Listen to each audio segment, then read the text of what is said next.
next question ya. Hmm. Ini anak fundamental banget nih ngeliat. Tapi all I can say di sebuah negara berkembang itu saham bank itu akan selalu jadi investasi yang paling menarik lah bisa dibilang. Karena kan kita masih butuh banyak pembiayaan, masih pembangunan masih banyak. Jadi memang saham bank itu adalah saham yang bisa kamu pegang seumur hidup lah bisa dibilang.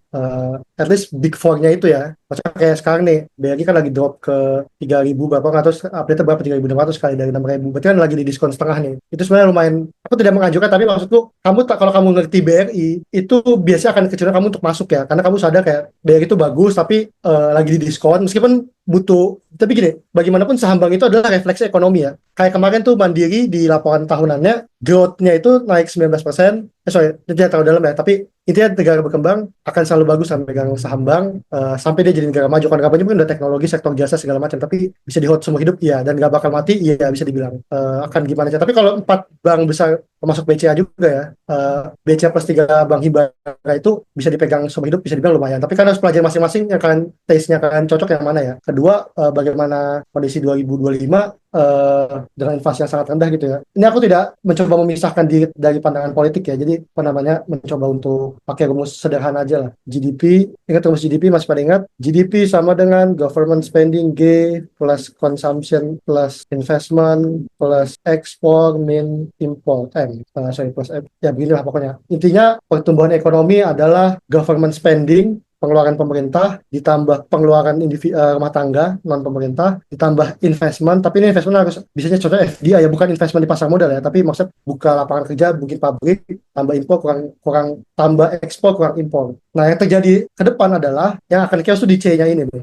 Yang akan chaos adalah konsumsi rumah tangga. Nah, dan permasalahan utamanya adalah Indonesia itu adalah negara C, negara jajan lah kalau kita bercandaannya. Orang suka bercanda Indonesia itu nggak punya negara itu pertumbuhan pasti 5%. Karena apa digendong sama C-nya ini government konsumsi rumah tangga. Kalau yang terjadi sekarang, aku merasanya digeser gitu dari C ke G. Jadi kayaknya pemerintah pengen dia yang ngeluarin duit, masanya itu teori dasar ya, tapi dipangkas juga. Jadi aku nggak paham sebenarnya government itu maunya kemana gitu. Mau inti dari G sama C ini kan gini, kamu punya duit 100, kamu lebih yakin duitmu dipakai pemerintah atau dipakai sama kamu gitu loh. Intinya gitu, kalau kamu lebih pede dikasih pemerintah ya kamu kasih ke G. Kalau kamu merasa ini lebih pede, kamu lebih tahu apa yang kamu butuhkan, kasih ke C.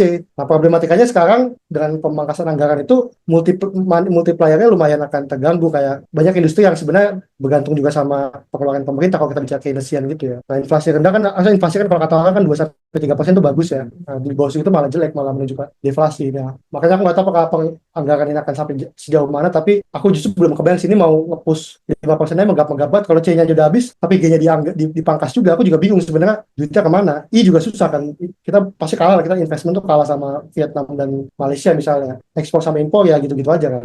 Kita muter di G sama C aja gitu. Nah, jadi ya mungkin akan suram, dan saham banking akan chaos, meskipun ya dia akan chaos dengan intinya kan kalau kondisi ekonomi lagi nggak enak, maka kredit juga akan disalurkan gitu kan, pertumbuhan bank juga nahan gitu, ketahan juga, maka sahamnya juga akan ketahan gitu. Jadi meskipun di diskon tapi harus dipikir-pikir ulang, lihat makronya juga ya. Paling itu sorry kadang-kadang kelamaan, dan sorry banget tadi di 3 jam plus 1 jam. Makasih banget Mas Ridwan di nemenin selama 3 jam. Oke, thank you, Pai.